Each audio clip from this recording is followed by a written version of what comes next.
kung ma-terminate ka sa trabaho dahil sa violation, may makukuha ka pa rin bang separation pay?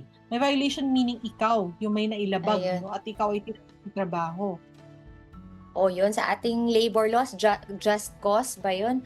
'Di ba? Kung Just may cause. So, nilabag ka, oo. mm.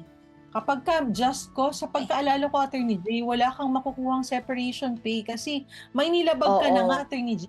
Oo, di ba? Oo. oo, Ibang oo. usapan kapag... Yes, Attorney J.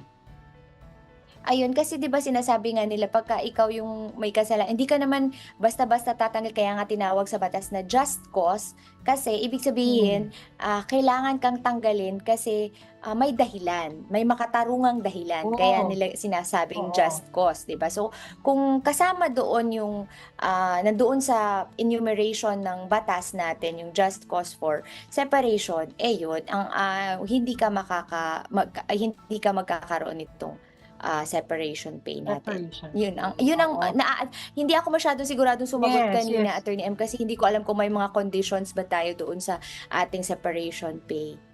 Iniisip ko, Ay, nagre-reflect ako tungkol dun sa oo. labor laws natin.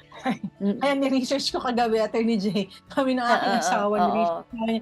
Oo, walang oo, separation pay basta ang ground mm, ay just cause, no? Hindi lamang basta-bastang mm, violation. Dapat naka-enumerate kasi sa ating labor code ano yung mga mm, just causes for termination or dismissal of an employee. Kung mm, pasok dyan, at kung na-observe din yung tinatawag nating due process, Attorney J, di ba? So, kailangan ma-notify muna si employee kung ano yung sinasabi di umano mm, na nagawa niya, nabigyan siya ng pagkakataon na magpaliwanag at nagkaroon ng second hmm, notice, which is kung ano ba yung determination ng company, kung siya talaga ay dapat matanggal, may grounds ba for dismissal o wala, or ni-retain siya. Pero kung meron siyang talagang sa pag-imbestiga ng kumpanya ay meron talagang violation at pasok yun sa just mm, causes for dismissal, then na-observe din yung due process. So dapat just cause and due process ang na-observe, wala pong right for mm, separation. Kapag yung tinatawag naman na authorized causes, halimbawa, nalugi yung kumpanya, di ba, yung retrenchment, mm, redundancy, yung authorized causes,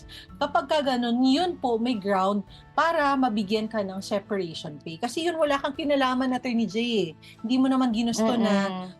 tara yung kumpanya or matanggal ka sa trabaho. So in that case, pwedeng magkaroon ng separation pay. So iba siya kung ikaw yung may na-violate talaga doon mismo sa kumpanya na Oo, lumalabag sa ating batas. So magkaiba yun. Pag ayun. ikaw ang may At least na-violate, malinaw yun, hindi ka, oo. hindi ka entitled sa separation pay.